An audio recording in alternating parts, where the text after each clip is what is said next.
Baik, teman-teman semuanya, Assalamualaikum warahmatullahi wabarakatuh. Waalaikumsalam warahmatullahi wabarakatuh. Ya, puji syukur kehadirat Allah Subhanahu wa Ta'ala karena pada pak- siang hari ini ya, tanggal 27 Juni 2025, kita bisa berkumpul kembali ya di Zoom dalam rangka untuk menyelesaikan tugas perkuliahan yang kemarin sempat tertunda. Ya, tertunda, mohon maaf kemarin minggu kemarin sama minggu ini ya, saya tidak bisa bersama dengan teman-teman semua karena saya harus melakukan ujian dan sertifikasi keuangan dari Kementerian Keuangan. Jadi hari ini kita akan mencoba untuk menyampaikan ya lecture, nanti tidak ada SGD, SGD-nya insya Allah besok. Nah, saya akan menyampaikan tentang pengorganisasian ya, pengorganisasian dalam pelayanan keperawatan. Apa sih pengorganisasian? Yang merupakan bagian dari manajemen keperawatan setelah perencanaan. Organizing, maaf, planning, organizing ya. Nah, teman-teman semuanya nanti kalau ada waktu mungkin kalau berkenan bisa nyambung juga boleh sebenarnya kalau jam ini. Nah, kalau teman-teman kelompok bisa, tapi kalau nanti teman-teman udah besok aja ya nggak apa-apa. Ya nanti coba didiskusikan dengan teman-teman kelompok yang ini setelah saya lecture nanti dengan pengorganisasian bisa lanjutkan dengan budaya organisasi ya kelompok yang untuk besok itu ya. Iya, Bapak. Nah, kebetulan di materi saya juga ada nanti terkait dengan itu. Baik, kita coba untuk menyampaikan dulu tentang pengorganisasian. Nah,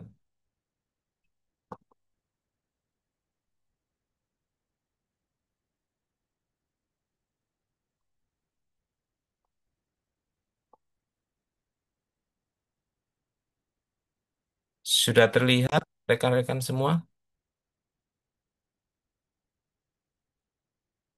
Sudah, untuk Bapak. ya, ya. Oke, oke. Kita coba untuk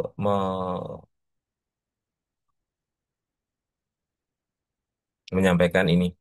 Jadi hari ini kita akan mengulas materi tentang pengorganisasian. Jadi ada organisasi dalam manajemen keperawatan ya. Apa sih pengorganisasian itu, teman-teman? Ada beberapa pakar yang menyampaikan apa sih kita menjawab tentang organisasi dulu. Jadi organisasi itu konsep dasarnya adalah tentang ada beberapa sumber ya, mulai dari Depkes RI tahun 2021, kemudian tahun 1997 yang menurut Harsi dan Bankart yang dikutip di La Monica. Kemudian apa itu pengorganisasian dalam keperawatan dan ada beberapa ini yang saya cuplik aja, tapi ada beberapa pengertian organisasi yang menurut yang lainnya. Jadi kalau menurut Depkes RI, teman-teman semuanya, organisasi itu diartikan sebagai pengaturan ya, pengaturan dari suatu kegiatan yang dimana kegiatan tersebut tentu adalah untuk mencapai suatu tujuan. Itu tujuan dari satu organisasi. Baik itu dia melalui supervisi, komunikasi, koordinasi antar unit secara vertikal maupun horizontal. Dan itu organisasi. Artinya kalau kita ada komunikasi, koordinasi, tentu ada yang namanya organisasi yang dia levelnya vertikal dan horizontal. Sumbunya adalah koordinasi dan kolaborasi. Itu ya. Sedangkan jadi kalau Depkes ini dia itu menitik beratkan pada pengaturan kegiatan. Jadi untuk mencapai tujuan. Namun sama untuk Harsis juga sama.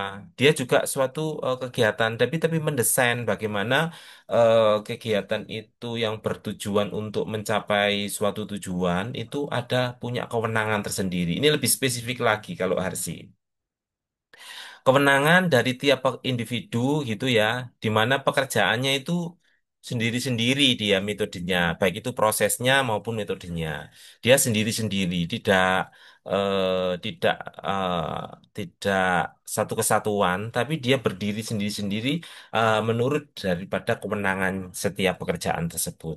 Namun tetap dia berintegrasi, gitu ya. Jadi kalau Depkes RI itu dia membandingkan, dia ada mengatur kegiatannya, mulai dari eh, apa namanya komunikasinya, koordinasinya dari level vertikal masih horizontal.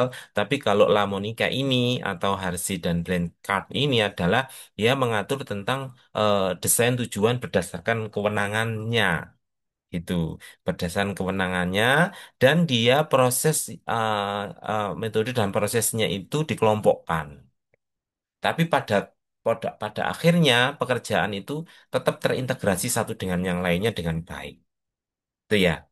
Nah, untuk pengorganisasian dari dua dua sumber ini, ya, dari Depkes ini, kita mencoba untuk merangkum gitu. Jadi pengorganisasian pelayanan keperawatan itu adalah proses mengelompokkan, ya, kegiatan sesuai dengan apa? Sesuai dengan tugas, kewenangan, tanggung jawab, serta koordinasi kegiatan, baik itu vertikal maupun horizontal, berdasarkan Depkes RI oleh tenaga keperawatan untuk mencapai tujuan yang telah ditetapkan.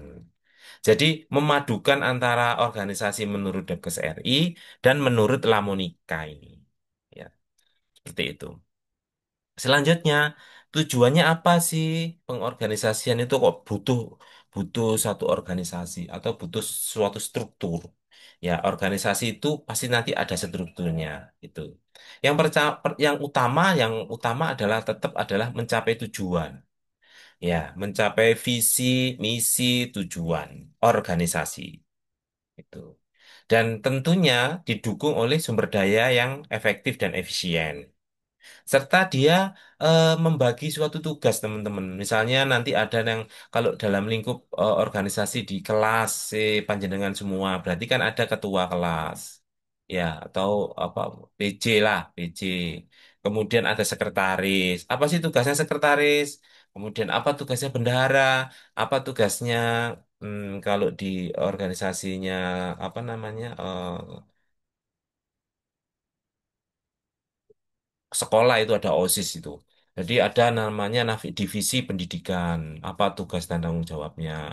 Divisi yang lainnya atau humas atau informasi dan teknologi atau dokumentasi. Nah, itu dia memiliki pembagian tugas dan tanggung jawab masing-masing supaya nanti lebih efektif. Begitu juga dengan teman-teman nanti ya, kalau mau praktek nih, praktek manajemen keperawatan di rumah sakit. Tentunya nanti harus membuat organisasi ya, organisasi pada level teman-teman semua, ya, pada level dari apa, teman-teman pada waktu praktek, mulai dari kepala ruangan, wakil kepala ruangan, kemudian perawat penanggung jawabnya siapa, atau perawat pelaksananya siapa, atau teman-teman menggunakan metode tim, kepala tim satu, kepala tim dua, kalau timnya membawa PC dan PA. Seperti itu. Dan itu nanti dibuat di organisasi.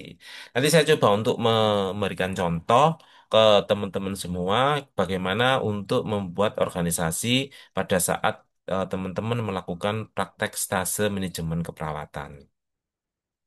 Kemudian yang keempat adalah menentukan jalur komunikasinya dan koordinasi yang efektif. Yakni dengan cara apa?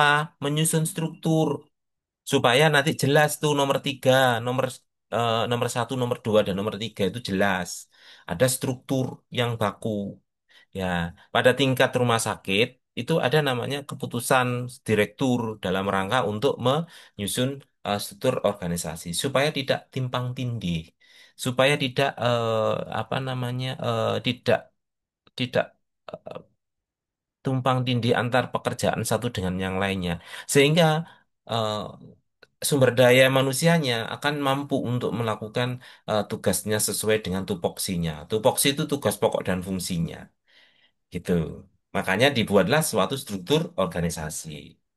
Nah, struktur organisasi ini juga nantinya akan mampu untuk mengambil keputusan yang tepat. Kenapa kok mengambil keputusan yang tepat? Karena eh, kepala ruangan, misalnya contohnya kepala unit atau kepala kepala bagian, dia tidak mampu untuk melakukan suatu pendekatan atau keputusan di mana memang dia memang tidak mampu untuk membuat keputusan karena suatu jabatan dan fungsi. Sebentar ya, ada telepon. Nanti saya.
Baik, rekan-rekan, suara saya sudah bisa didengar ya.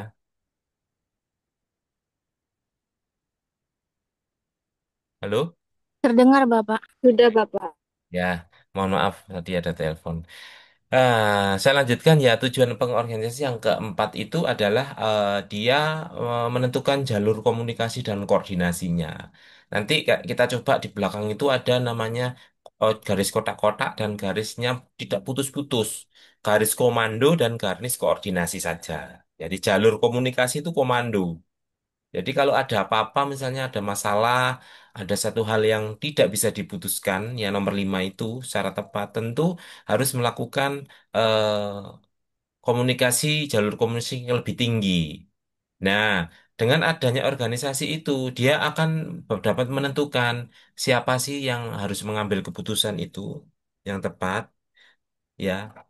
Siapakah yang dia harus melakukan memutuskan suatu permasalahan. Nah, itu akan dapat efektif.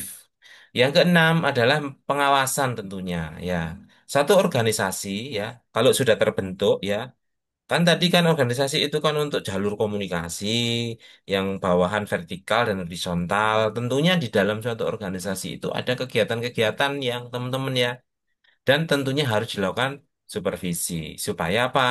Kegiatan-kegiatan untuk mencapai tujuan itu harus akan berjalan dengan efektif.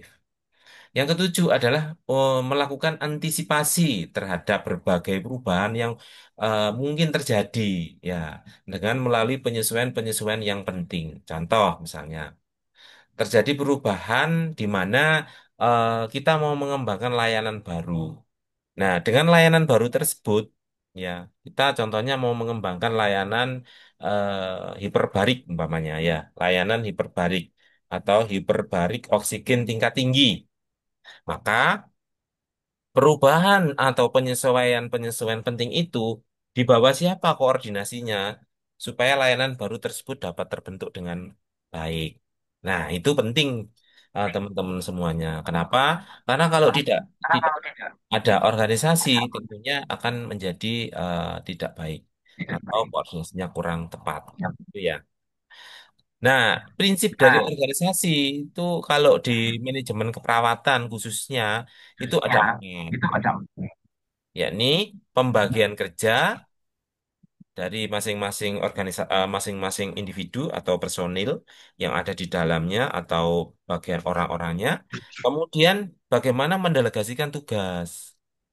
Yang ketiga adalah mengkoordinasikan suatu kegiatan-kegiatan yang dilaksanakan sesuai dengan tugas pokok dan fungsinya, serta melakukan manajemen waktu yang baik, supaya pencapaian tujuan yang diharapkan satu organisasi tersebut dapat berjalan dengan baik. Seperti itu ya. Jadi prinsipnya itu ada empat sebenarnya, yaitu yakni pembagian kerja, pendelegasian tugas, koordinasi, dan manajemen waktu. Sehingga dalam satu tim tersebut akan mudah untuk mencapai tujuan karena adanya eh, tugas dan pokok masing-masing. Dalam manajemen keperawatan, teman-teman nanti akan dapat melihat ya jenis-jenis struktur organisasi di mana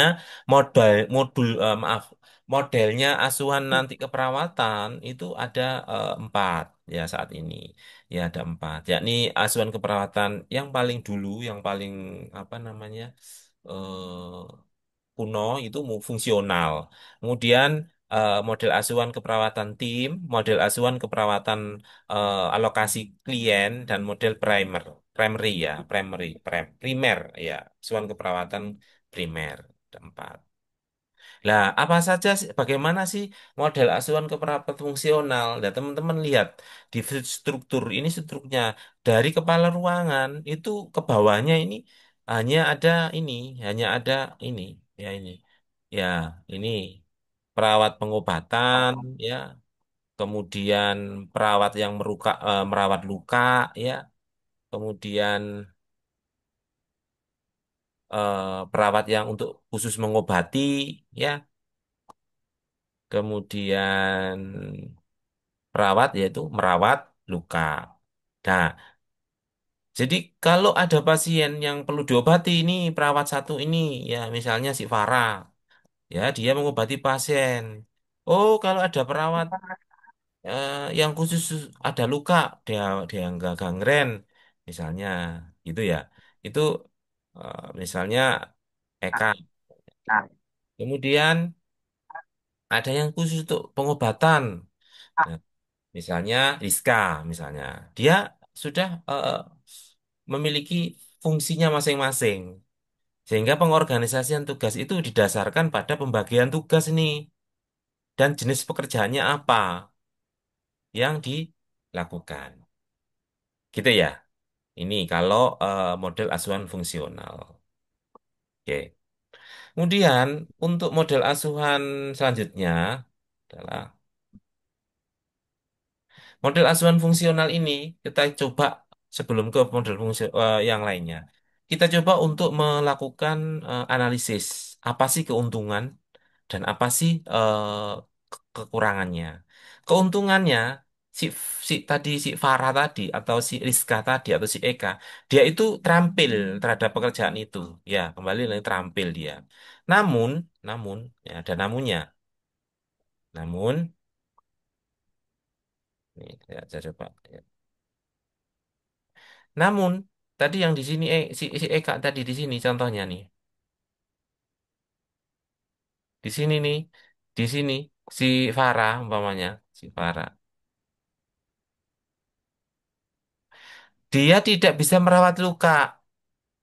Dia tidak bisa eh, melakukan pemasangan infus umpamanya. Dia khusus aja ada di sini. Ya, dia khusus dari khusus. Sehingga itu adalah kelebihannya. Dia akan lebih terampil. Bukan kompeten loh ya, lebih terampil, lebih terampil.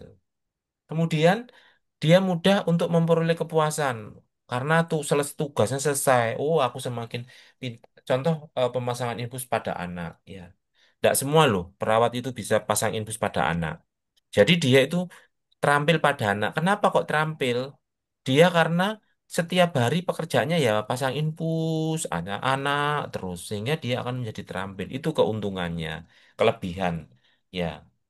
Kemudian kekurangan tenaga yang ahli dapat diganti dengan tenaga yang kurang berpengalaman dalam satu tugas sederhana.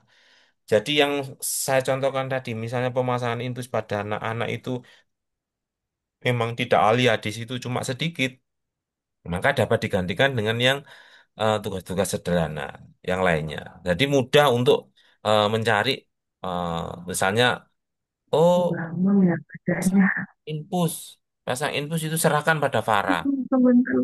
Kalau Rizka khususon pada rawat luka. Nah, kayak begitu. Terus memudahkan kepala ruangan untuk mengawasi staf dan peserta didik yang praktek untuk terampil. Itu loh Mbak, Dik. Sampean kalau mau berguru ke Mas Rawat dulu Kak, ke Mbak Rizka aja. Itu ahlinya ahli, intinya inti, top of the core misalnya di situ. Itu keuntungannya. Namun ada kerugiannya. Jadi pelayanan keperawatan itu terpilah-pilah, tidak mungkin untuk melakukan secara holistik. Contoh, Farah dan Rizka, dia jaga pagi. Satunya ahli di bidang luka, satunya ahli di bidang infus. Nah, pada waktu mau eh, melakukan edukasi, mau melakukan persiapan operasi, mau melakukan eh, nebulizer umpamanya, nggak ngerti. Nah, itu namanya terpilah-pilah, teman-teman. Nggak secara holistik, dia mampu untuk melakukan pelayanan asuhan keperawatan yang paripurna. Itu kerugiannya. Yang kedua, pekerjaannya itu selesai memang, tapi cenderung untuk meninggalkan pekerjaan yang lainnya. Jadi klien itu, aku mari pasang infus ya sudah, aku habis rawat luka ya sudah gitu. Nggak, pekerjaan yang lainnya nggak tercanda, apa nggak ikut ya. Hanya dia nggak apa, nggak ahli, nggak terampil dia.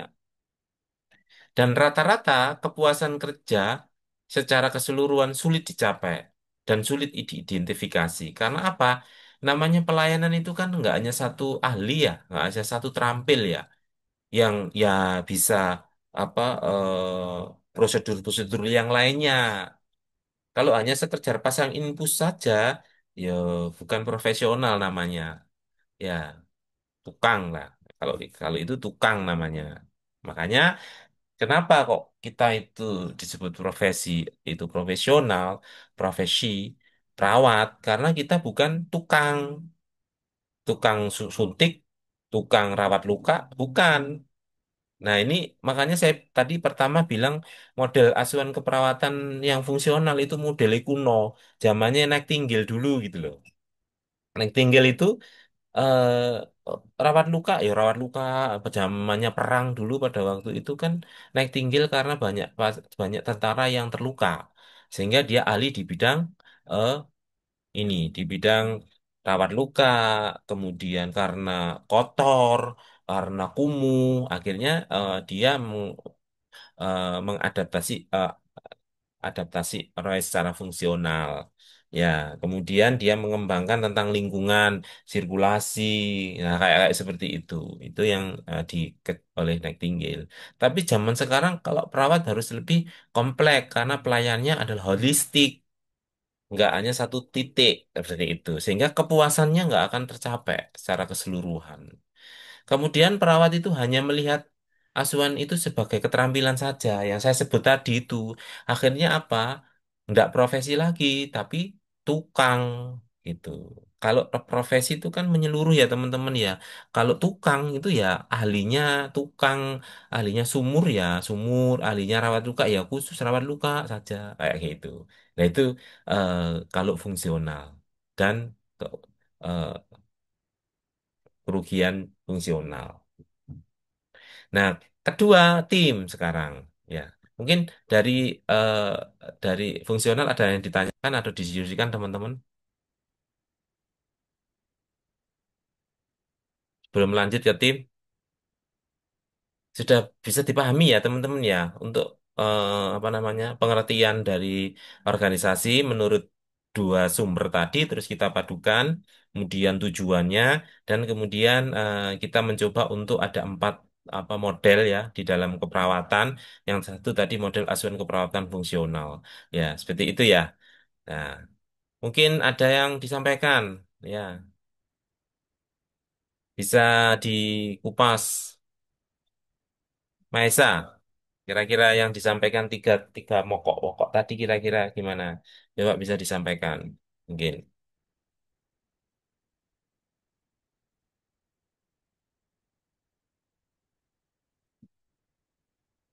Maisa,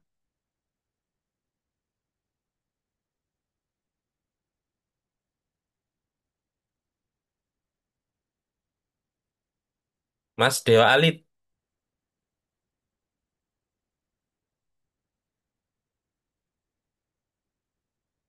Halo, Mbak Farah, ini suara saya terdengar kan ya? Terdengar, Bapak. Oh ya, oke. Ya, Mas Dewa Alif. Iya, Bapak. Gimana Mas yang disampaikan tadi? Coba bisa direview kembali? Secara singkat pakai bahasa saya ya, Pak ya. Ya, boleh. Memang harus pakai bahasanya Mas Dewa. Ya, kalau yang saya tangkap dari penjelasan jenengan tadi itu kalau kita itu harus menyiapkan sebuah organisasi yang memang sudah siap dari segalanya, mulai dari struktur dan juga job desk-nya, Pak. Ya, terus?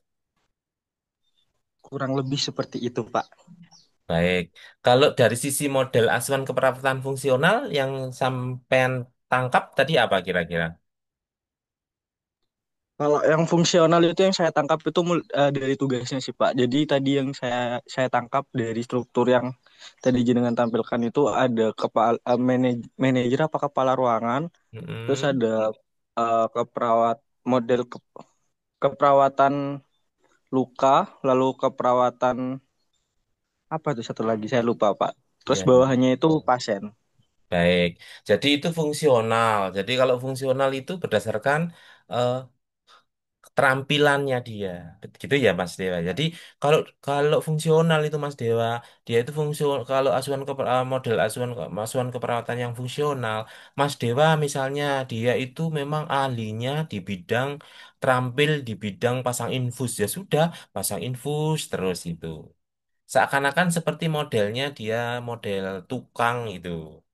Ya, mohon maaf ini bahasanya tukang. Tapi kalau itu kerugiannya, memang keunggulannya gitu. Dia ahli. Sampai kecil pun namanya pasang infus, Mas Dewa itu paham, tahu betul. Tapi kalau kerugiannya, dia Mas Dewa nggak bisa tuh caranya, misalnya pasang nasogastric tube, atau dia masang venti, atau dia mempersiapkan operasi, dia nggak bisa karena nggak dilakukan secara holistik. Itu ya. Baik, terima kasih Mas Dewa Alif sudah mereview kembali. Ma, Mbak Dewa, Mbak eh, Mbak Mbak Mbak Dia, Mbak Dia.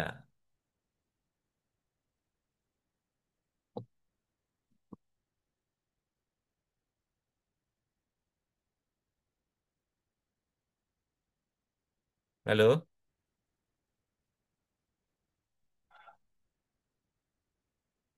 Mbak Farah, Iya, Bapak. masih terdengar ya? Iya, Bapak terdengar. Oh ya, Mbak Dia, coba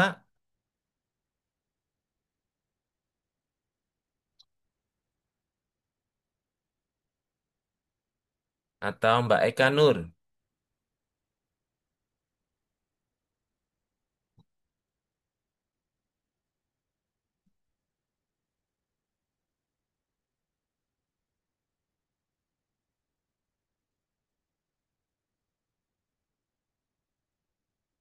atau kita lanjutkan? Mungkin bisa lanjut saja, Bapak. Baik, ini teman-teman ini. Ya, kita lanjutkan ya. Yang itu tadi fungsional ya. Sekarang kita coba untuk membahas tentang yang tim. Ya. Tim di sini yaitu modelnya kayak gini teman-teman. Jadi kepala ruangan ini kalau ini yang sifatnya yang teoritis ya, itu kepala ruangan langsung Katim gitu. Tapi kalau di rumah sakit yang sudah berkembang itu biasanya kepala ruangan itu ada wakilnya, itu wakil kepala ruangan. Kemudian di sini ada tim, ya namanya kepala tim. Nah ini di bawahnya ada kepala tim yang dia memang tugasnya eh, melakukan perawatan pasien. Dia leadernya, nah itu leader, ya leadernya, itu ya leadernya. Kemudian ada ini. Kemudian apa lagi?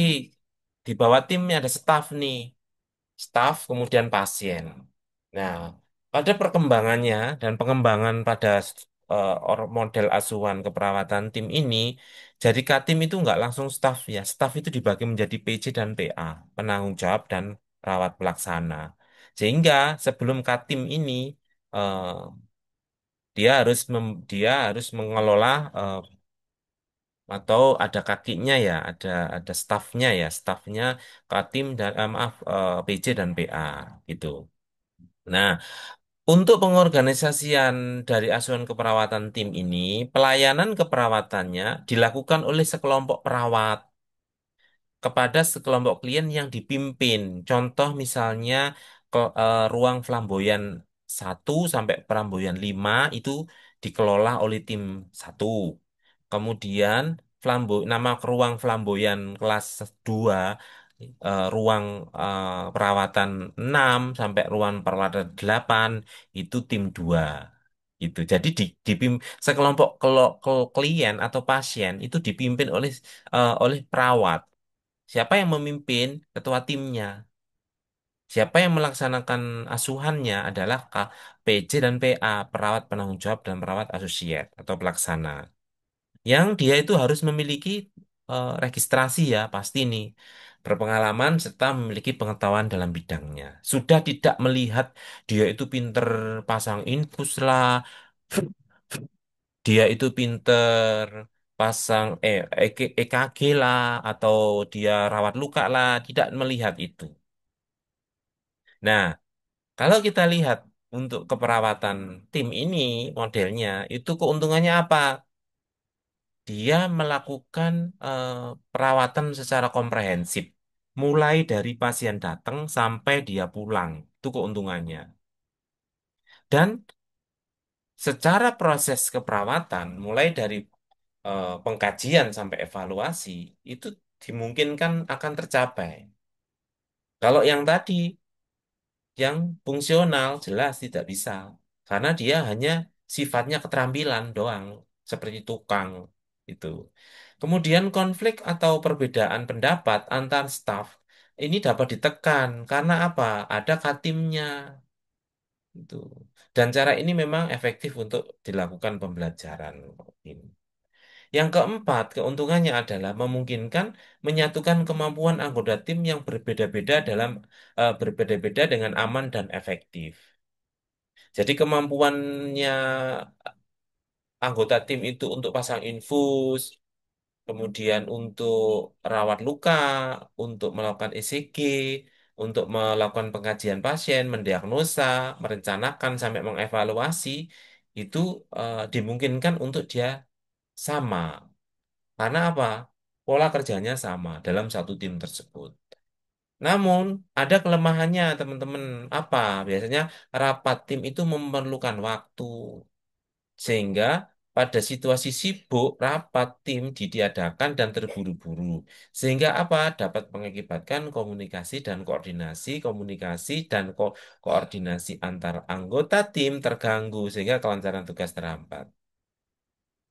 Karena dia itu berbeda pendapat, ya, kemudian dia mampu untuk melakukan menyatukan itu kan butuh waktu ya teman-teman ya untuk menyamakan persepsi lah, itu kelemahannya di situ. Sehingga apa? Tugasnya akan menjadi terhambat. Yang kedua adalah perawat yang belum terampil dan belum berpengalaman itu cenderung tergantung pada perlindungan dari anggota yang mampu dan atau ketua tim. Itu kelemahannya. Jadi yang belum terampil dia lebih cenderung untuk tergantung dan gandol ke tim yang lainnya. Ya. Yang ketiga adalah akuntabilitas dalam tim kabur. Ya nggak jelas karena tupoksinya memang nggak sesuai. Tapi ini yang kayak seperti ini loh ya yang dimaksud ya. Ada katim, staff sama pasien. Tapi modifikasi tim itu ada teman-teman. Itu modifikasi. Namanya modifikasi itu yang sini ini, yang staff ini nih, yang staff nih.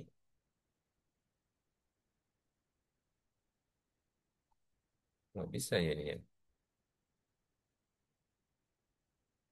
Yang staff itu, yang staff tim nih, yang ini. Itu dia dikembangkan lagi berupa katim sama maaf PJ sama PA, jadi perawat penanggung jawab sama perawat pelaksana gitu. Itu pengembangan dari model tim seperti itu ya. Jadi ada kelemahan dan ada kelebihannya. Nah, di dalam suatu organisasi tim, peran sebagai kepala ruangan, kepala tim, maupun pelaksana tanggung jawab itu beda ya. Apa sih yang membedakan antara kepala ruangan dengan katim? Pak, itu kan satu ruangan sudah ada timnya tuh.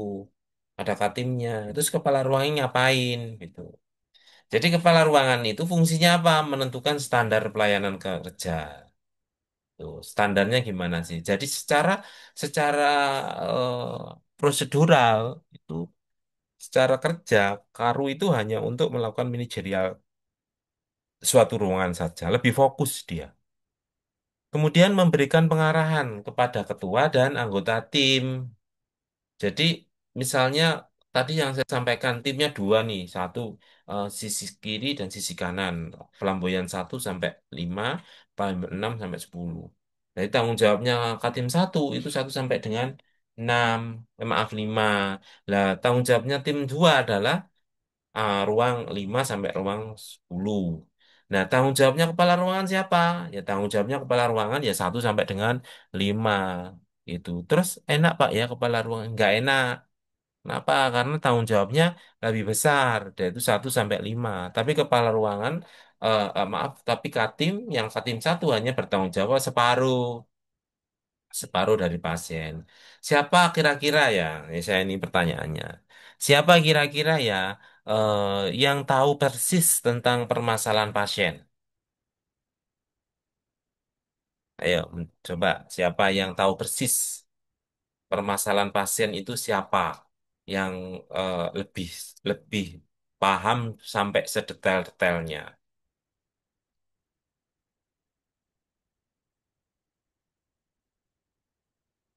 Siapa, teman-teman? Ada yang mungkin bisa menjawab detail sekali? Itu.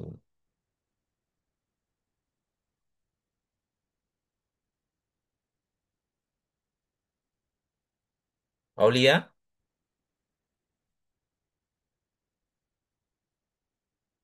Stefani,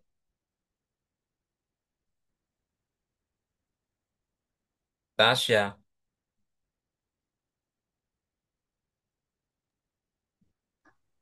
Oke, Bapak. Siapa kira-kira yang lebih detail untuk bisa memahami seluruh proses asuhan keperawatan? Detail terhadap pasien lo ya. Oke, Pak. Izin menjawab perawat pelaksana, Pak. Soalnya Paham. kan Nah, sebagai perawat kan kita selalu mendampingi pasien 24 jam gitu, Bapak. ya. Oke. Ada lagi yang selain perawat pelaksana punya ini punya pendapat lain. Saya nggak setuju Pak kalau pelaksana gitu misalnya.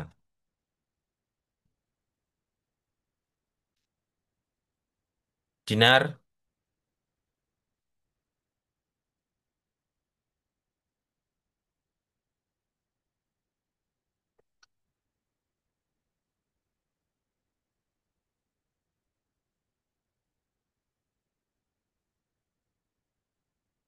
Rizka,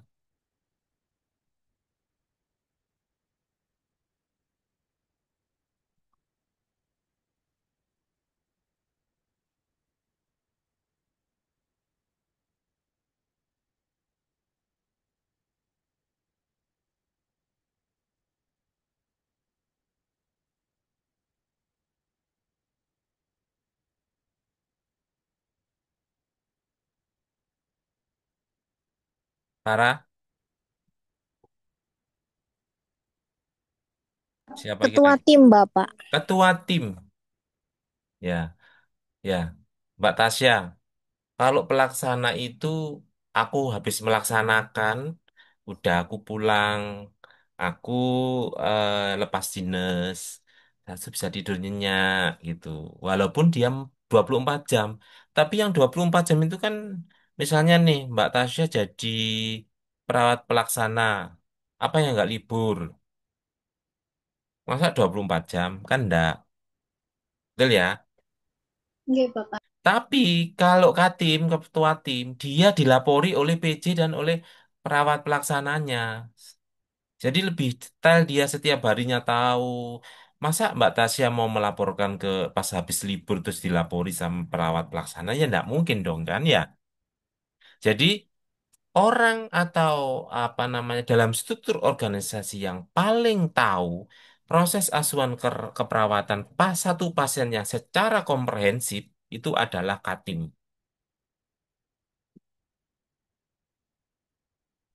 Kenapa kok Katim? Karena dia selalu tahu betul-betul pasien yang dikelola, yang saya contohkan 1 sampai dengan 4 flamboyan, 5 tadi flamboyan. Dia tahu dan memang wajib tahu.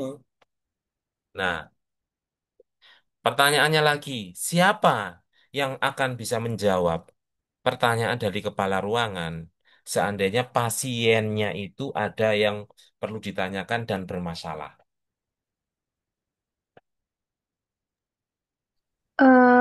Kalau tidak salah tadi Karu, Bapak. Ya, betul. Jadi Karu itu yang berhak, yang Karu yang menanyakan, gitu ya. Ya, insya Allah seperti itu. Oke, kita lanjutkan. Nah, ini yang saya sampaikan tadi. Jadi fungsi Karu dan fungsi Katim beda. Kalau Karu itu menentukan standar kerja, mengarahkan anggota dan timnya, Katimnya, serta supervisi dan evaluasi tugas staf. Dia secara manajerial. Tapi kalau Katim, dia itu membuat perencanaan berdasarkan tugas dan kewenangan yang didelegasikan oleh kepala ruangan.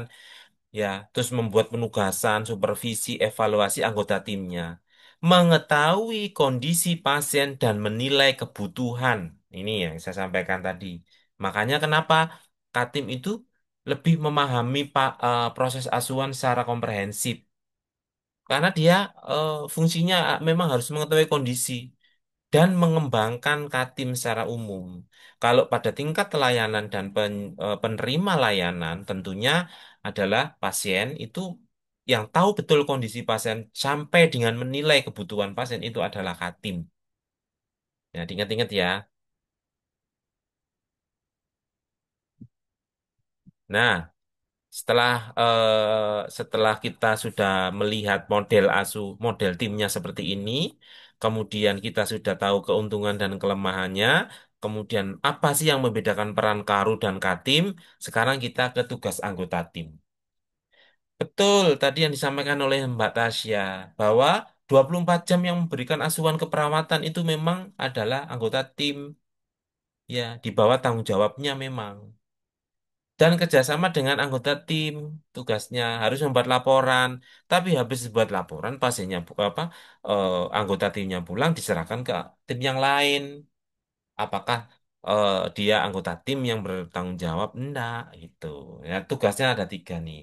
Memberikan asuhan askep kepada pasien di bawah tanggung jawabnya. Ingat, di bawah tanggung jawabnya. Enggak semua pasien yang dirawat di ruangan tersebut. Hanya pasien di bawah tanggung jawabnya. Kerjasama dengan anggota tim dan tugasnya antar tim. Membuat laporan asuhan keperawatan. Oke. Dari tim ini apa yang ada yang perlu disampaikan sebelum ke yang lainnya, ke alokasi klien atau ke dan primer? Mbak Rate mungkin?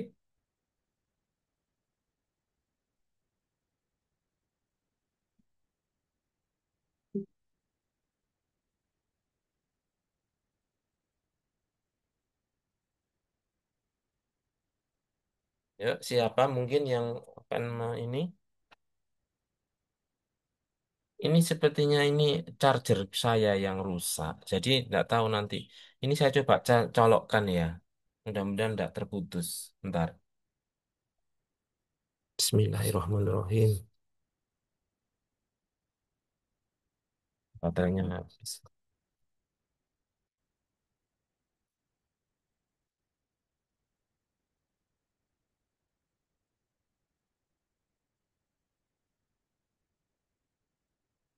Ya, Mbak Ulvia,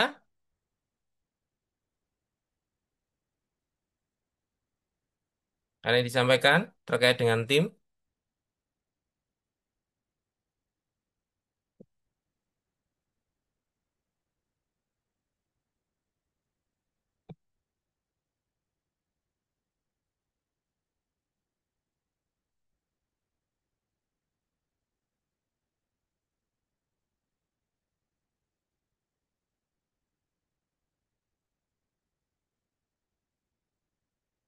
Teman-teman terganggu nggak ini suaranya? Tidak, Bapak. Tidak ya. Nah ini layarnya langsung hilang, nggak ada. Saya nggak bisa melihat layarnya ini tuh. Mana ini? Layarnya langsung hilang.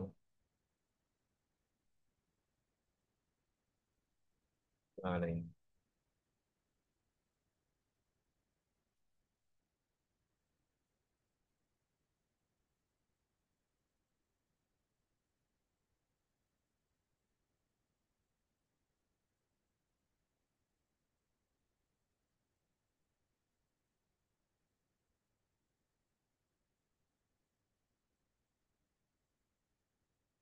Nggak bisa ini. Saya nggak bisa lihat lagi.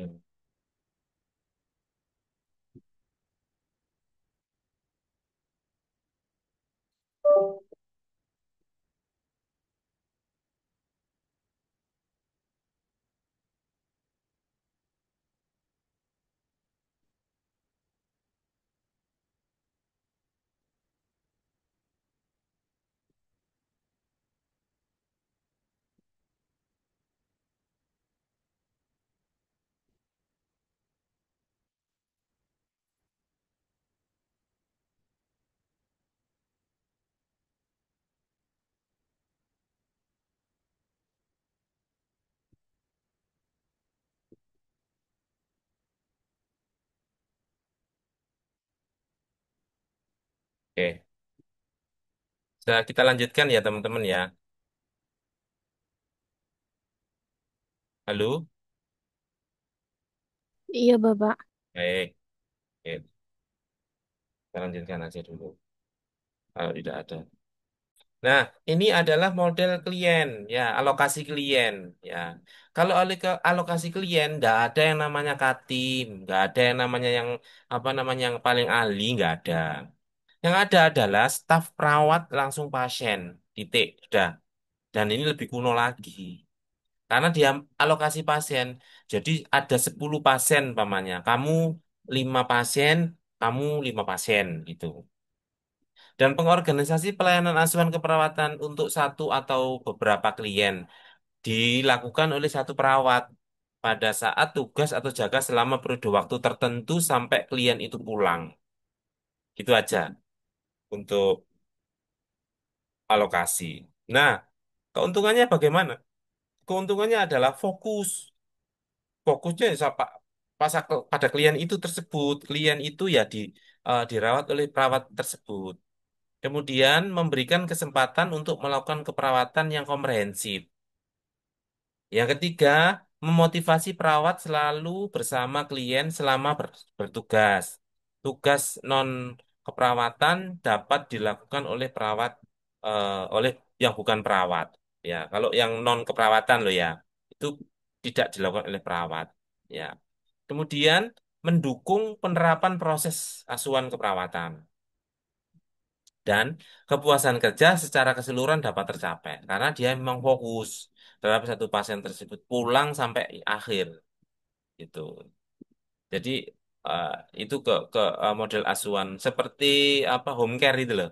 Nah, itu alokasi klien atau seperti di keperawatan gerontik. Nah, kelemahannya apa? Beban kerjanya tinggi terutama jika klien banyak ya contoh yang tadi saya sampaikan di country beda itu seperti itu dan itu dia tugasnya memang khusus dia di situ khusus untuk bisa menangani itu memang beban kerjanya tinggi khusus pasien itu si Mbah A Mbah B Mbah C Mbah D udah saya pasien saya Mbah A Mbah B Mbah C Mbah D nah itu cuma itu saja. Kemudian kelemahannya apa lagi? Ini peserta didik sulit untuk memperoleh keterampilan khusus yang tidak dilakukan pada klien yang menjadi kelolaannya, misalnya karakterisasi, NGT, dan lain sebagainya. Selanjutnya adalah kelemahannya pendelegasian tugas tertentu. Jadi eh, hanya didelegan oleh orang-orang tertentu, tidak secara berkesinambungan. Kemudian kelanjutan keperawatan klien sebagian selama perawat penanggung jawab klien bertugas. Jadi tidak hanya sebagian saja. Itu kelemahannya. Dan tentunya perawat penanggung jawab itu eh, diberikan kewenangan hanya sebagian saja ketika dia dilakukan perawatan. Tuh. Kemudian asuhan keperawatan primer rekan-rekan. Nah, ini primer ini yang saat ini atau lagi yang asuhan keperawatan profesional itu di modelnya biasanya modifikasi tim dan primer. Nah, sedangkan kalau perawat primer itu memang dia fokus pada pasien, ya, klien, tapi dia mampu dan harus mampu untuk berkoordinasi dengan dokter, dengan kepala ruangan, dengan sarana rumah sakit, perawat pelaksana, gitu, sore, pagi, malam. Jadi seperti dokter, seperti halnya dokter, ya. Jadi pasien ini adalah perawat primernya si Rizka, umpamanya atau si Aulia namanya atau si Alif gitu. Dia harus mampu mengelola satu pasien ini sampai dia pulang. Pak, bedanya apa dengan alokasi? Kalau alokasi dia enggak, beda ya. Kalau alokasi masih di bawah kepala ruangan. Kalau ini tidak di bawah kepala ruangan, tapi dia koordinasi garisnya, yaitu suatu metode pemberian asuhan keperawatan di mana perawat profesional bertanggung jawab dan bertanggung gugat terhadap asuhan keperawatan pasien selama 24 jam per hari sampai dia pulang. Nah, itu yang untuk asuhan keperawatan primer.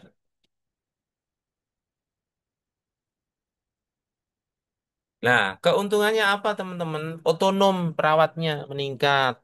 Karena apa? Termotivasi, ada tanggung jawab, ada tanggung gugat, dan kontinuitasnya ada. Pasien pulang, dirawat, ditanyakan, masuk lagi, dia perawat itu selagi. Terus hubungan antara pasien dengan perawat itu lebih dekat. Dan perawat tugas-tugasnya eh, dia lebih fokus. Dan ini adalah metode untuk mendukung pelayanan secara profesional dan paripurna, serta akan tercipta kolaborasi yang baik. Itu keuntungannya. Ya. Kelemahannya apa? Ruangan itu tidak memerlukan memerlukan bahwa semua perawat pelaksana harus perawat profesional. Artinya apa? Ya, semuanya harus profesional. Kelemahannya ya terbatas perawatnya. Tuh. Terus biaya eh, yang dikeluarkan ya atau yang dibutuhkan itu ya relatif cukup tinggi gitu. Kenapa? Ya memang lebih mahal dan dia lebih fokus, lebih profesional, ya. Kontinuitasnya ada tanggung gugat, tanggung jawabnya. Jadi memerlukan biaya yang cukup tinggi. Di mana peran kepala ruangan kalau sebagai peran primer? Ya konsultan, pengendali mutu saja, ya. Serta menyusun jadwal saja. Ada pasien sampai pulang, ada lagi, dioper lagi. Kamu ya sebagai perawat primernya ya. Ya, kamu ya sebagai terus asisten kamu ini. Terus PPA, PP dan PA-nya ini. Ini PP perawat eh, penanggung jawab dan perawat asosiat. Tugasnya apa saja sih perawat primer? Satu, mengkaji kebutuhan pasien ya. Membuat renpra, melaksanakan rencana perawatan, melakukan kolaborasi dengan pihak berkaitan dengan rencana perawatan, evaluasi, membuat didas planning, membuat rujukan, jadwal perjanjian klinis, home visit. Nah, makanya paripurna. Kenapa? Mas Yo boleh pasien ini tetap dirawat. Tuh. Tapi ya tadi apa kelemahannya, biayanya banyak. Itu tugas dari perawat primer. Nah, tugas perawat sebagai pelaksananya apa saja? Ya mengkaji, merencanakan perawatan, ya, kemudian melakukan tindakannya, evaluasi, mencatat, melaksanakan program orientasi ya untuk hariannya ya, mulai dari peraturan, tata tertib, fasilitas, penggunaan, misal ruangan misalnya ada belnya, bagaimana cara mencetnya, bagaimana cara manggil mematikan bel, semuanya itu dilakukan oleh perawat pelaksana. Kemudian menciptakan hubungan kerjasama yang baik dengan pasien dan keluarganya maupun dengan anggota tim kesehatan. Kemudian, membantu merujuk pasien kepada petugas kesehatan lain yang lebih mampu untuk menyelesaikan masalah kesehatan yang dapat ditanggulangi karena kompleksitas dari permasalahan kesehatan pasien tersebut tidak mampu dilaksanakan oleh perawat primer tersebut, sehingga harus dilakukan rujukan. Seperti itu ya. Nah, ini struktur yang saat ini diterapkan ini saya coba untuk men-screenshot ya, saya akan screenshotkan. Ini contoh adalah bagian struktural MPKP, ya, model profesional keperawatan, ya, model. Ya, seperti ini. Ada tim, ini tim medis dan konsultan keperawatan, ini garisnya putus-putus, kepala ruangan, ketua tim, ini model tim ya, tim Katim 1, Katim 2, Katim 3, kemudian asosiat. Nah, garis putus-putus itu adalah garis koordinasi, kemudian garis yang tidak putus itu garis perintah. Seperti itu. Nah, ini saya coba untuk menyampaikan struktur organisasi yang besar, teman-teman, yang besar. Tadi yang kecil ini ya, ini. Di mana perawat? Nah, kecil loh perawat itu di sini ya. Di Kak Urianwat sini nih. Nah, di sini nih. Nah, ini. Ini jabarannya nanti banyak lagi, teman-teman. Ini kalau ini adalah struktur yang saya sampaikan ini gede. Besar sebuah rumah sakit. Saya contohkan di Rumah Sakit Bayangkara Surabaya sebagai Satker PKBLU. Bagaimana kalau menambah menambah layanan? Nah, ya nanti ditambahkan di sini. Kalau yang ini adalah garis komando, kalau yang putus-putus itu garis koordinasi, teman-teman, gitu. Dan ini pengembangannya ada yang non struktural nih. Nah, non struktural dan struktural. Nah, ini keterangannya di sini. Di mana rawat inap? Rawat inap di sini nih, di ini, di rawat inap di bawah koordinasi Kasubit ya Medokpol di sini ya Medokpol nih. Apa Kasubit Kepala Sub Bidang Pelayanan Medik, Kedokteran dan Kepolisian. Dia di bawahnya di sini. Tuh. Di mana komite keperawatan? Komite keperawatan, teman-teman langsung di bawah koordinasi kepala rumah sakit nih, ada di sini ya. Ini lihat mau saya ya, ini ya. Nah, ini di sini nih. Tuh. Cara kecil, ini cara yang tidak ada garis koordinasinya. Sebenarnya teman-teman itu kecilnya instalasi ini loh, jadi besar kayak gini. Ini instalasi yang kotak-kotak ini. Jadi menjadi seperti ini. Sebenarnya struktur yang baku yang dari pusat itu hanya ini aja. Ini salah satu contohnya. Dikembangkan menjadi seperti ini. Itu.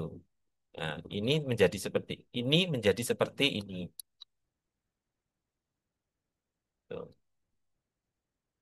Ya, oke.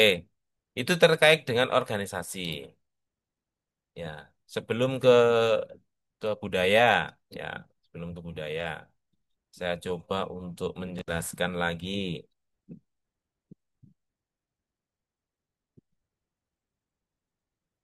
yang lainnya, materi yang lainnya tentang organisasi dulu ya.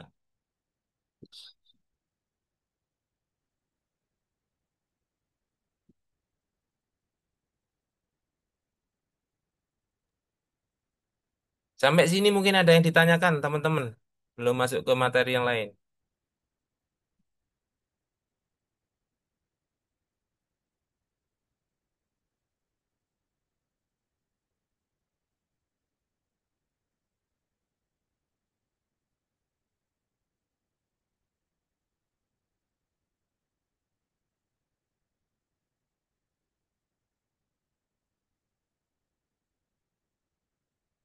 Ada yang ditanyakan?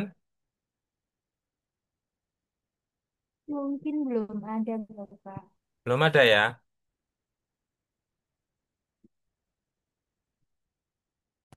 Oke, ini ada materi lain juga yang saya sampaikan. Ya. Jadi saya coba mengulang kembali yang organisasi ya. Nah, kalau tadi itu pengertiannya ada dua berdasarkan Depkes dan Laraca, Alaka. Sekarang ini kita coba organisasi berdasarkan subur. Ya, kalau Pak Subur tahun 1997 itu mengatakan bahwa pengorganisasian adalah proses mengelompokkan orang, alat-alat, tugas-tugas, kewenangan sama ya, sama dengan yang tadi ya, tanggung jawab sama. yang seimbang. Ya, sesuai dengan rencana operasional sehingga suatu organisasi dapat digerakkan ujung-ujungnya sama. Depkes ya sama, ya kan? Pak Subur juga sama, yaitu dalam rangka mencapai tujuan yang telah ditetapkan. Ada lagi pengertian yang lainnya, sama aktivitas kegiatan mencapai tujuan objek. Intinya seperti itu teman-teman. Baik secara vertikal maupun horizontal yang memiliki pertanggungjawaban untuk mencapai suatu tujuan. Sama. Unsur-unsurnya, unsur-unsurnya apa saja yang yang akan terbentuk suatu organisasi. Yang satu, ada tujuan bersama, pasti. Kalau nggak ada tujuan bersama, berarti tentu tidak ada yang namanya organisasi. Nggak perlulah organisasi untuk tujuan bersama. Kemudian ada kerjasama dua orang atau lebih. Ini syarat-syarat dasar yang membentuk suatu organisasi. Kemudian ada pembagian tugas. Kamu bagian A, kamu bagian B. Kemudian ada ya kehendak untuk bekerja sama. Kalau nggak ada kehendak untuk bekerja sama, biasanya ya nggak terbentuk satu organisasi. Nah, bagaimana langkah-langkah untuk melakukan organisasi atau membentuk suatu organisasi? Dalam rangka untuk membentuk suatu organisasi, itu yang pertama harus ada tujuan yang jelas, yang harus dipahami oleh staf, yang disusun oleh bagian fungsi perencanaan. Sudah punya tujuan, terus membagi tugasnya habis dalam bentuk kegiatan-kegiatan. Nah, dalam membagi ini nanti harus ada namanya uraian tugas, pokok dan fungsinya apa. Kemudian menggolongkan kegiatan pokok ke dalam satuan kegiatan yang praktis. Setelah menggolongkan kegiatan-kegiatan berdasarkan uraian tugas tersebut, menetapkan apa sih dan kewajibannya seorang staf. Setelah itu, personil yang cakap dipilih, dipandang mampu, dijadikan kepala, ditaruh dalam posisi-posisi tertentu. Setelah itu, dilakukan pendelegasian wewenang. Kalau nggak ada wewenang, pasti nggak akan bisa melakukan pemutusan keputusan. Seperti itu. Tipe-tipe organisasi, ada organisasi lini, ada organisasi staff. Kalau organisasi lini, bentuknya itu eh, organisasi ini yang tertua di dunia ya, tua di dunia. Itu cirinya adalah dia membagi tugas, wewenang, dan ada perbedaan yang nyata antara pimpinan dengan pelaksana. Serta perannya beda. Biasanya ini cocok dengan karyawan yang hanya ya sedikit lah gitu. Ini cocok untuk organisasi lini. Tapi nggak cocok untuk yang organisasi besar. Ya. Sedangkan organisasi staf merupakan pengembangan dari organisasi lini, di mana organisasi staf ini cirinya adalah eh, organisasi itu dikembangkan oleh satuan organisasi staf yang berperan sebagai pembantu pimpinan. Ya, orang-orang yang duduk dalam dalam organisasi staf tersebut itu ahli, ya, disesuaikan dengan keahliannya masing-masing. Kenapa? Karena kalau nggak ahli, dia nggak bisa melakukan apa memecahkan suatu permasalahan yang dihadapi karena masalahnya kompleks, sulit, sehingga dia harus sesuai dengan keahlian dan kompetensinya. Itu tipenya ada dua, yaitu tipe organisasi lean dan staff. Ada juga yang memadukan ya, ini apa memadukan dua dua organisasi ini, yang lini dan staff. Itu dia diplot sebagai penasehat biasanya, seperti itu. Dan organisasi lini staff, yang lini staff diterapkan pada permasalahan yang kompleks, sedangkan yang organisasi lini, dia eh, sebagai penasihat saja dan membantu dalam pelaksanaan tugas. Jadi Ini pengembangan dari dua organisasi tersebut. Nah, struktur organisasinya bagaimana? Sebenarnya yang saya sampaikan tadi, yang awal, itu sama teman-teman. Yang ini. Ya, berarti peran perawat yang ada empat tadi. Yang pertama ada yang namanya fungsional, ya, ada yang namanya klien tadi ya, ada primer ya, kemudian ada tim tadi ya. Itu empat itu sebenarnya itu sama di dalam struktur organisasinya itu. Penugasannya fungsional itu bagaimana yang saya sampaikan tadi. Ya ini sama ya. Ini kasus ya kasus, kemudian tim ya primer ya sudah saya sampaikan tadi. Nah, kemudian saluran komunikasinya tadi vertikal dan horizontal ya sama ya. Nah, yang belum saya sampaikan adalah yang diagonal. Di mana komunikasi diagonal ini teman-teman itu adalah komunikasi yang memotong atau menyilang ya, disilang koordinasinya ya, silang. Komunikasi ini dilakukan antara dua orang pada tingkat kedudukan yang berbeda, ya, pada tugas dan fungsi yang berbeda, tidak mempunyai kewenangan langsung terhadap pihak lain. Komunikasi diagonal yang terjadi pada tingkat ruangan perawatan, contohnya adalah antar perawat dan kesehatan lain, contoh dokter fisiologi dan ahli PPA lain, teman-teman. Itu fungsional.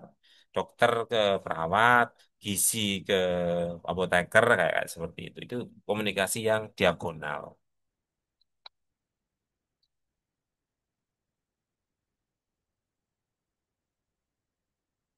Macet ini, kayak gini ini macet. Nah, oke, mungkin ada yang ditanyakan teman-teman.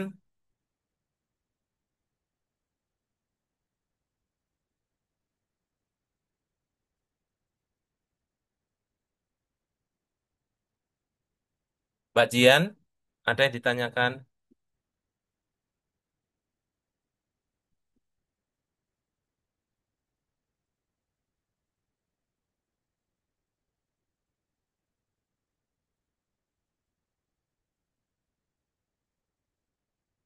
Mbak Eka Nur,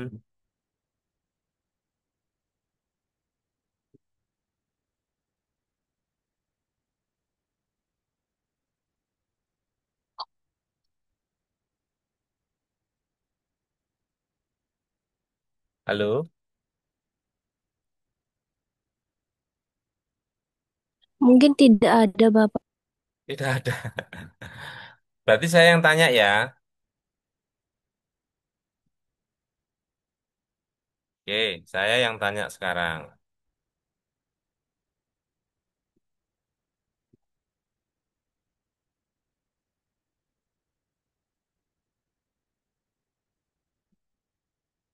Boleh saya dijelaskan terkait dengan model asuhan keperawatan fungsional? Ya, apa kekurangan dan kelebihannya? Ada yang bisa menjawab? Saya Bapak. Boleh, Mbak Tasya. Kalau model aspek fungsional itu pengorganisasian tugas keperawatan yang didasarkan kepada pembagian tugas menurut jenis pekerjaan yang dilakukannya, Pak. Contohnya itu kepala ruangan yang langsung ke perawat pengobatan, terus ada perawat luka, ada perawat merawat lukanya itu sendiri-sendiri, Pak. Baru nanti ke pasien. Betul. Sedangkan untuk Sedangkan untuk keuntungan model askep tersebut adalah perawat itu terampil Pak untuk tugas dan juga pekerjaan tertentu seperti kayak tukang tadi Pak. Kemudian mudah memperoleh kepuasan kerja serta kekurangan tenaga ahli dapat digantikan dengan tugas sederhana dan mempermudah kepala ruangan untuk mengawasi staf dan peserta didik yang sedang praktek. Sedangkan untuk kerugiannya sendiri itu Pak, yang pertama itu pelayanan keperawatan itu terpilah-pilah Pak atau tidak memungkinkan untuk melakukan perawatan yang holistik. Kemudian apabila pekerjaan perawat selesai itu cenderung perawatnya itu meninggalkan klien atau pekerjaan non perawat, Pak. Kemudian ada kepuasan kerja secara keseluruhan itu sulit dicapai dan sulit diidentifikasi kontribusinya terhadap pelayanan. Serta perawat itu hanya melihat aspek sebagai keterampilannya saja, Pak. Mungkin itu saja dari saya. Terima kasih. Oke, baik. Penjelasannya sudah masuk pada inti ya, itu ya. Jadi itu fungsional. Sekarang saya mau tanya, bagaimana dengan model asuhan keperawatan tim? Ada yang bisa menjelaskan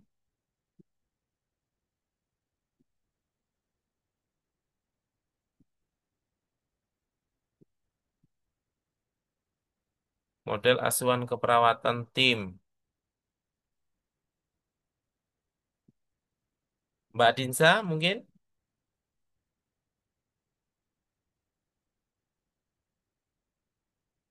Mas Gomez? Mungkin saya boleh jelaskan, Boleh, Bapak. silakan Mbak Farah. Mungkin kalau dari saya untuk keperawatan tim itu adalah pengorganisasian pelayanan keperawatan oleh sekelompok perawat kepada sekelompok klien yang dipimpin oleh perawat yang berpengalaman serta memiliki pengetahuan dalam bidangnya.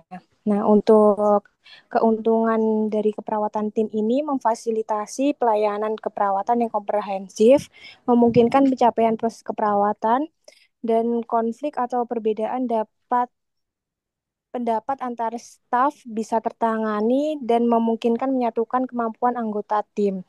Untuk kelemahannya sendiri, rapat tim memerlukan waktu yang lama sehingga tidak bisa terburu-buru.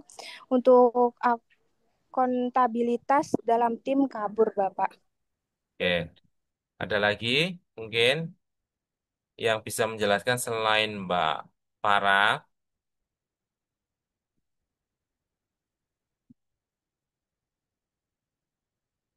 Mungkin bisa menambahkan gitu.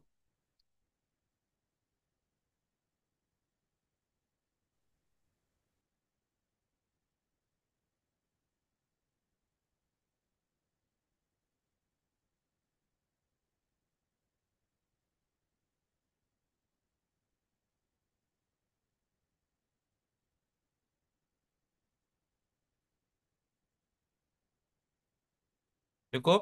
Nggak ada?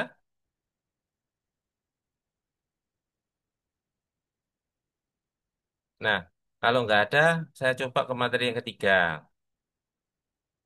Terima kasih ya Mbak Farah sama Mbak Tasya tadi sudah menjelaskan. Saya nggak ada tambahan. Jadi sudah sesuai dengan konsep. Jadi teman-teman semua ya, tadi sudah kita jelaskan tentang empat model asuhan keperawatan di rawat inap, di pelayanan keperawatan. Kemudian ada yang namanya tadi organisasi lini dan organisasi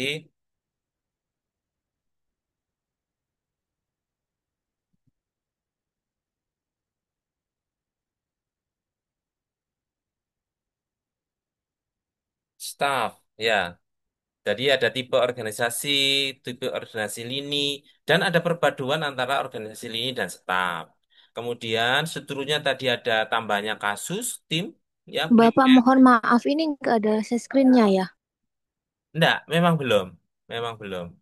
Ya, memang belum. Kemudian aku hanya mereview saja yang tadi ya saya sampaikan. Ada vertikal komunikasinya, ada lateral, dan ada diagonal. Itu inti-inti yang saya sampaikan tadi ya, teman-teman. Ya, sekarang kita ke ini, ke materi yang ketiga. Oke, bentar ya, cari. Oke. Nah, untuk materi yang ketiga ini kita coba untuk melihat gimana organisasi itu didapat di dari berbagai macam sumber kita dapat melihat secara lebih luas ya. Ya, organisasi itu kalau kita mendefinisikan lagi-lagi nih saya coba gabungan dua atau orang yang bekerja sama. Tadi ada berapa unsur? Empat ya. Salah satunya adalah ada gabungan dua atau orang yang bekerja secara sistematis dan struktur. Ada tujuan. Nah ini ya, ada ya. Kemudian organisasi itu pencapaian tujuan organisasi secara efektif dan efisien, di mana proses perancang, mengorganisasi, memimpin, serta mengalokasikan sumber-sumber yang ada atau SDM yang ada. Ya, tuh. Rancangannya bagaimana? Bahwa proses di mana manajemen menentukan tujuan yang ingin dicapai dan menentukan tindakan yang paling sesuai untuk diambil di semua perangkat organisasi untuk mencapai tujuan. Ini lagi-lagi ada kata kuncinya, keywordnya proses, tujuan, organisasi. Nah, mengorganisasi, ya harus ada namanya pengurus kan ya, SDM-nya harus ada ya, tentu. Untuk apa? Ya melaksanakan kegiatan. Kegiatannya berupa apa? Tugasnya, kewenangannya, dalam rangka apa? Tujuan lagi. Jadi intinya itu teman-teman semua. Jadi memimpin suatu organisasi, suatu manajemen itu sangat dipengaruhi oleh perilaku pekerjanya, ya, dalam melaksanakan tugas yang diberikan dengan efektif dan efisien untuk mencapai tujuan organisasi. Ini ya, apa sih fungsinya? Yang pertama, merancang, memimpin, mengawal, fungsi organisasi dan mengorganisasi itu fungsinya. Kemudian organisasi itu mengandung dua makna kayak dua pengertian. Menandakan suatu lembaga atau kelompok fungsional dan yang kedua adalah proses pengorganisasian di mana kegiatan organisasi itu dialokasikan untuk tugasnya kepada anggota. Kalau tidak ada kelompok, jelas tidak ada organisasi. Prosesnya nggak jelas, nggak ada kegiatan, tentu anggotanya tidak ada pekerjaan. Jadi ada dua kata kunci di sini, yakni dia ada kelompok secara fungsional dan ada prosesnya, ada satu kegiatan di mana teman-teman eh, kalau kita akan organisasi organizing itu tentunya harus ada satu struktur ya. Ya, dalam rangka saya ulang-ulang ini tujuan, SDM yang ada, apalagi unsurnya lingkungan. Itu ya. Ini ada tambah lagi satu apa teman-teman tadi, ada tujuan, SDM, ada lingkungan, ada kegiatan.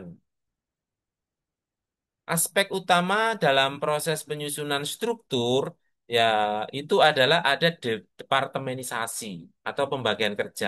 Atau kalau di kepolisian itu namanya ada unsur departemen atau unsur-unsur unit atau di rumah sakitan itu ada instalasi. Kalau di unit kerja, kemudian kalau di subbagian, kalau swasta itu di bagian di bagian atau di bidang subbid. Nah, subbag. Nah, kalau saya kan di bagian kayak saya kan Kauren Subagrenmin. Nah, berarti kepala urusan perencanaan dan proses bisnis sub bagian perencanaan dan administrasi. Nah, seperti itu. Itu departemenisasi namanya. Mengelompokkan pekerjaan berdasarkan kegiatan-kegiatan itu saling berhubungan ini dapat dikerjakan secara bersama-sama. Saya, contoh saya sendiri itu ada Bakrenmin. Jadi saya koordinasi dan saling berhubungan dan bekerja sama dengan bagian administratif. Karena saya di bagian perencanaan. Namanya Subakrenmin. Tapi secara pembagian pekerjaan saya adalah di KUREN, Kepala Urusan Perencanaan dan Proses Bisnis. Ya, seperti itu contohnya. Nah, aspek utama untuk proses penyuluhan struktur yang kedua, departemenisasi itu yang eh, kegiatan kerja dan kegiatan yang sejenis dan berhubungan dapat dikerjakan secara bersama-sama tadi ya. Oke.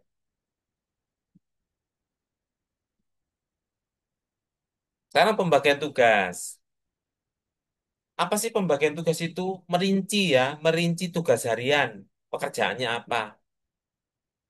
Siapa yang merinci? Ya setiap individu dalam melaksanakan kegiatan tersebut.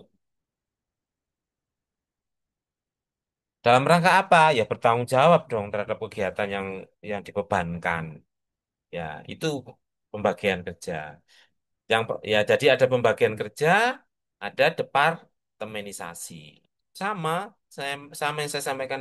Ini secara umum ya teman-teman ya. Kalau yang tadi saya langsung fokus, jadi saya mencoba untuk menyampaikan teman-teman ini secara fokus dulu di perawat itu gimana, terus keluar perawat, sehingga nanti teman-teman kalau bekerja di luar perawat itu akan bisa memahami. Contoh ini saya nih. Ya, saya di bagian manajemen manajerial. Nanti saya harus paham tentang departemenisasi dan pembagian tugas. Sehingga kedua aspek tersebut itu menjadi dasar dalam proses organisasi.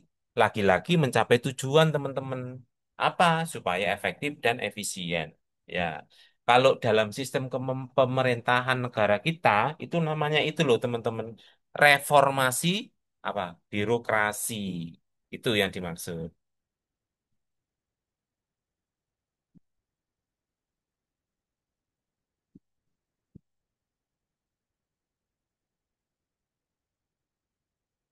Kemudian aspek utama dalam proses penyusunan struktur organisasi itu yang saya sampaikan dua tadi ya. Kemudian bentuknya apa? Bentuk misalnya departemen departemen pemasaran, departemen akuntansi, departemen produksi, departemen keuangan, departemen apa divisi misalnya kalau di luar itu divisi mesin cuci, televisi, radio ini untuk yang produk-produk yang berdasarkan elektronika ya.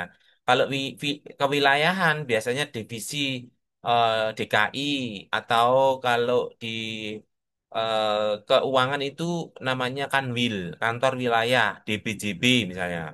Ya, GJBB namanya lain seperti itu. Berdasarkan wilayah bentuknya berdasarkan fungsi dan berdasarkan produknya ada seperti itu. Kalau fungsi, nanti dibagi-bagi kepala bagian atau kabak pemasaran, kabak akuntansi, kabak produksi, kabak keuangan gitu. Kalau dia berdasarkan produknya, divisi kepala divisi mesin cuci, kepala divisi televisi, kepala divisi radiologi, atau berdasarkan wilayah, kepala divisi DKI, Kementerian Dalam Negeri, umpamanya. Seperti itu, berdasarkan itu. Dan ada lagi yang berdasarkan langganan pelanggan, ya. Kemudian proses dan peralatan atau berdasarkan waktunya, macam-macam ya teman-teman. Itu berdasarkan pelayanannya atau kelas bisnis, kelas ekonomi, kelas eksekutif. Nah, aku bagian menangani tentang kelas bisnis, kelas ekonomi dan kelas eksekutif kayak kayak gitu. Jadi dia departemenisasinya berdasarkan pelayanan. Seperti itu. Ini saya ambil dari Nurjana ya. Kemudian pengertian pengorganisasian sudah saya lewati aja ya. Ini sudah prosesnya tadi sudah saya sampaikan. Oh, proses pengorganisasian ini ada tiga langkah prosedur. Kalau yang tadi kan ada beberapa ya, ada 7 yang saya sampaikan ya. Ini ada 3. Yang pertama, memerinci seluruh pekerjaan sama melakukan melakukan ini apa kewenangannya apa gitu ya. Terus beban ini yang beda, membagi beban pekerjaan menjadi kegiatan-kegiatan yang rasional dan berdasarkan logika yang dilaksanakan oleh orang per orang, kemudian mengembangkan mekanisme dalam mengkoordinasikan ya mekanismenya antar satu dengan yang lainnya secara terpadu dan harmonis. Nah, ini desain organisasinya ya teman-teman ya. Nah, desain organisasi itu bisa berupa unsurnya ada berdasarkan spesialisasi kerjanya, eh, berdasarkan standarisasi, ya, koordinasi, sentralisasi, dan pembuatan keputusan serta ukuran satuan kerjanya. Besar kecilnya tadi ada wilayah, berdasarkan produk, kayak seperti itu tadi. Itu desainnya secara departemenisasi. Nah, faktor-faktor apa yang menentukan perancangan struktur itu? Yang jelas strateginya bagaimana?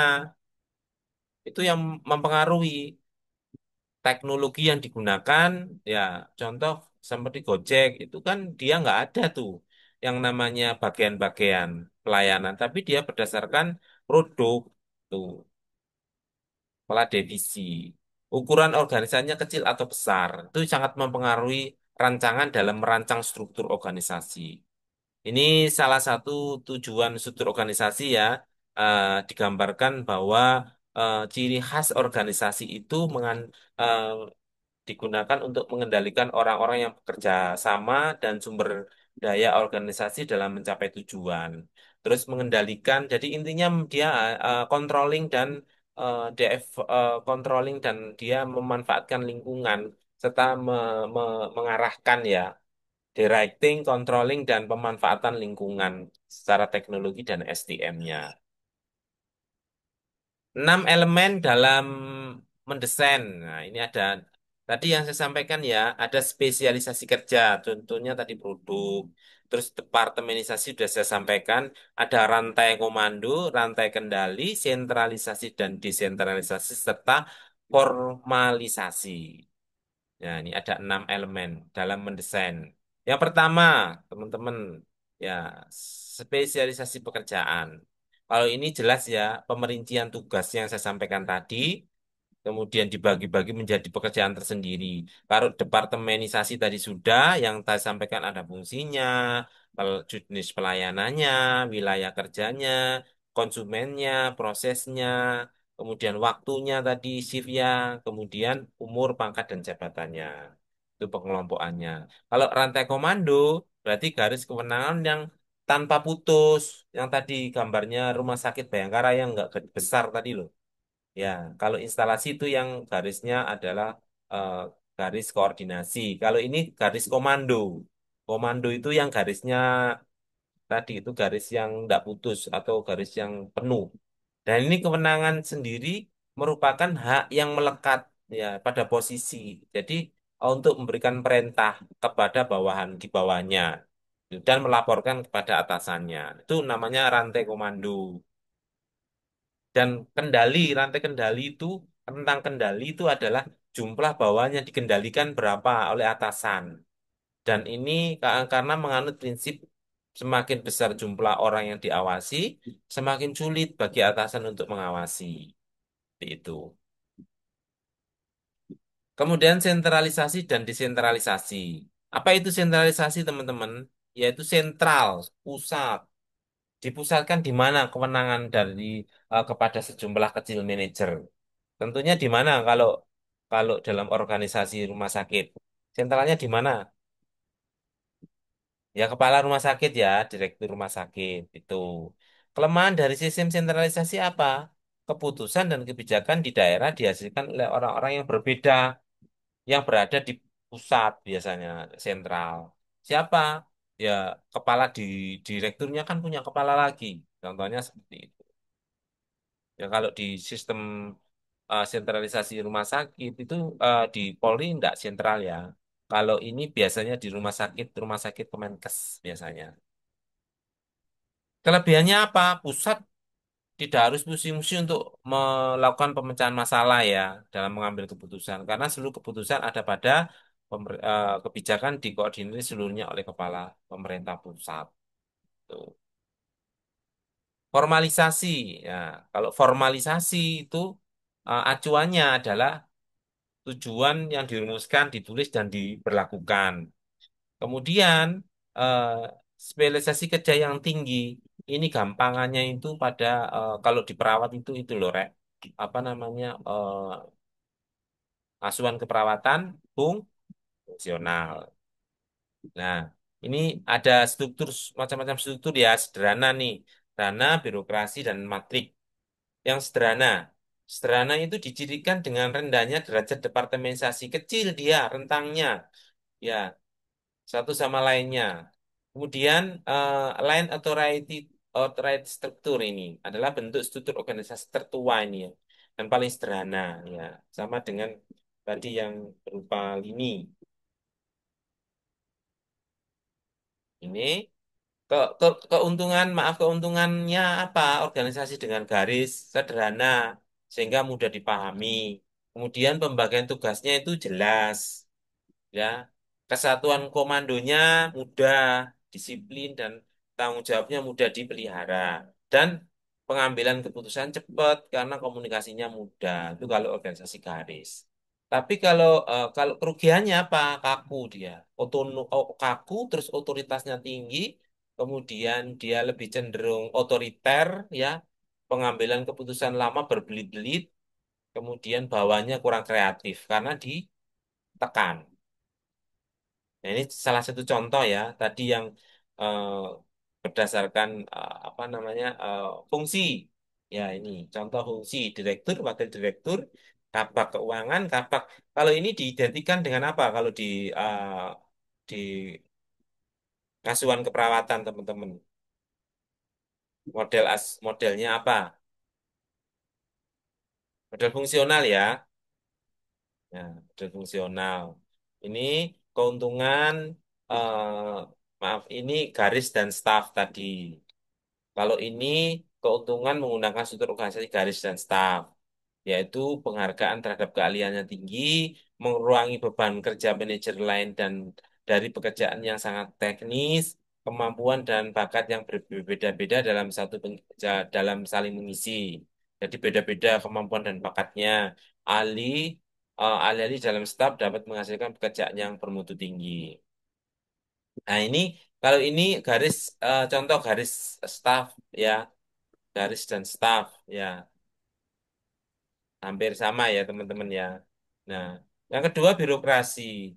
Struktur birokrasi ini itu biasanya tugas operasinya itu yang sangat rutin teman-teman. Dicapai melalui spesialisasi, aturan dan regulasi. Mudah-mudahan yang saya sampaikan di akhir ini dapat dicerna ya. Saya mengejar waktu. Kemudian struktur organisasi fungsional. Nah, ini fungsional. Fungsional itu struktur organisasi yang pembagian tugasnya atas para pejabatnya disesuaikan dengan bidang keahliannya. Jadi subspesialisasinya itu sama ya kayak yang eh, di fungsional di keperawatan. Namun tidak jelas, banyak atasan yang membingungkan, saling mementingkan sukar untuk melakukan mutasi ya, karena sudah spesialisasi. Jadi nggak bisa di mutasi semau gue gitu. Nah, kalau ini banyak orang fungsional itu direktur satu dia berkoordinasi dengan kabak-kabak lain. Kebanyakan wakil direktur dua, wakil direktur tiga, dia koordinasinya lebih rumit kalau fungsional. Kemudian divisional. Nah, divisional itu struktur organisasi untuk perusahaan. Dan ini sudah perusahaannya cukup besar ya. Kalau teman-teman bekerja di organisasi, maaf, bekerja di perusahaan yang besar itu ada namanya dia menggunakan struktur organisasi divisional. Ya, dia dibentuk berdasarkan divisi-divisi yang sifatnya otonom, namun setengah otonom untuk merancang produk dan jasa biasanya. Seperti itu. Mungkin itu teman-teman yang bisa saya sampaikan. Ada pertanyaan.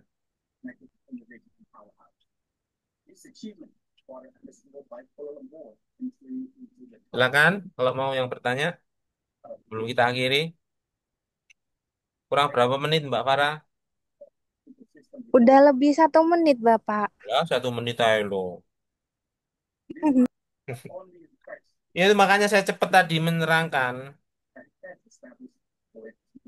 Itu materi yang terakhir tadi untuk ini, untuk non kesehatan itu. Non perawat soalnya.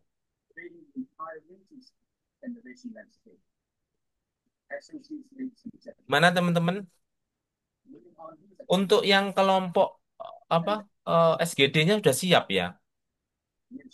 Sudah, Bapak. Iya. Berarti kita kurang berapa SGD, Mbak? Kurang 2 SGD, Bapak. Kurang dua. Pak Sidik banget.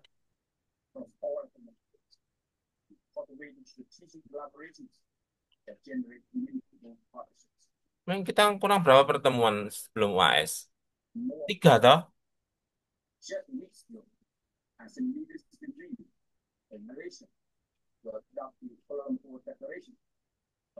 Kan besok itu budaya dan iklim ya. Iya, itu kelompok 5, Bapak. Kurang kelompok 6 sama 7. Oh iya, kurang budaya iklim organisasi dalam keperawatan. Terus pengorganisasian yang saya terangkan ini tapi di Puskesmas ya, nanti sama dirawat inap ya. Iya, Bapak. Yang hari Selasa itu ya. Jadi tadi materi itu untuk Mbak Dita, Mbak Flora, Karin, sama Salman, sama Nabila itu pengembangan dari yang saya sampaikan nanti secara implementatif gitu. Ini untuk yang pengorganisasian yang ini saya jelaskan nanti aja di sini ya, nggak tak ambil sekarang. Saya tuh mau menjelaskan ini loh teman-teman ntar. Nah, jadi teman-teman nanti kalau mau praktek, ya mau praktek, itu teman-teman itu paling tidak harus paham ini loh. Nanti materinya lah ini saya coba ya. Jadi nanti membuat Google Sheet ya tentang SOAP, kemudian membuat file scanan rekam medik, kemudian foto kegiatan role play, kemudian desiminasi awal, kemudian desiminasi akhir, bahan untuk rekamedik, foto, jadwal sip. Nanti membuat kayak gini teman-teman. Ya ini coba kelihatan ya. Nah, nanti buat daftar daftar daftar kayak gini, absensi kayak gini. Kemudian nanti harus membuat apa namanya scanan. Jadi jumlah pasiennya berapa? Misalnya di kamar 8, Nyonya A. Nah, ini scan. Rekamedik rekamedik provisioners. Ini siapkan dari sekarang, teman-teman. Oh, ini apa ini apa asuhannya formulir handovernya kemudian form ada lagi formulir resume medical medical summary-nya kemudian awal ya pengajian awal medis pengajian awal keperawatan ya CPP ini catatan edukasi pasien terintegrasi kemudian KE nih bagian KE kemudian ada hasil labnya nanti bisa masukkan kemudian asuhan keperawatannya, gitu-gitu semua teman-teman. Itu saya mau menyampaikan ini supaya nanti pas teman-teman itu desiminasi awal, akhir awal gimana? Oh, desiminasi awal ini loh laporannya. Nah, seperti ini. Nah, kayak gini nih pengesahannya ini harus harus ini harus diisi dulu gitu. Itu teman-teman. Nanti ya, nggak, jangan sekarang ya. Halo? Halo? Iya, Bapak. Hmm. Nanti pada waktu itu, nanti kalau enggak diingatkan ya saya. Mudah-mudahan nanti di antara besok atau Selasa tanggal 1 atau Selasa tanggal 8 ketenagaan. Kalau ketenagaan ini nanti terkait dengan M1 di laporan. Kalau pengorganisasian ini di M2 gitu. Nanti kelompoknya Ratih, Rike, sama Rizka ini, Stefani sama Ulfa untuk ketenagaan. Ketenagaan ini nanti menghitung tenaga di ruang rawat inap ya. Seperti yang pernah saya sampaikan, udah pernah saya sampaikan. Berdasarkan Gilis, ya toh, asuhan keperawatan dia total care, minimal care dan partial care. Seperti itu. Sudah cukup teman-teman? Udah cukup, Bang. Cukup ya. Besok kita masuk jam berapa? Mungkin jam 8 mungkin bisa, Bapak. Ya ya, jam 8 ya. Oke, Bapak. Oke, besok kita masuk jam 8, teman-teman. Kita ketemu lagi. Sekarang mengistirahatkan mata dulu ya untuk aktivitas selanjutnya. Saya akhiri, teman-teman. Ada yang disampaikan lagi? Kalau nggak ada, saya akhiri. Sudah cukup, Bapak. Ini Mas Salman mau ngomong kayak? Enggak ya? Itu kayaknya kepencet, Bapak. Oh ya sudah. Oke, terima kasih teman-teman semua. Semoga nanti ada yang ke Rumah Sakit Bayangkara ya, ketemu dengan saya prakteknya. Amin. Ya, nanti saya bimbing langsung teorinya gimana, kemudian pelaksanaannya gimana. Dan itu saya ucapkan terima kasih kepada teman-teman ya, kepada PJ, Pak Pandu, selalu mengingatkan saya. Kita akhiri teman-teman. Wabillahi taufik walhidayah. Wassalamualaikum warahmatullahi wabarakatuh. Waalaikumsalam. Waalaikumsalam. Terima kasih, Bapak. Ye, sama-sama.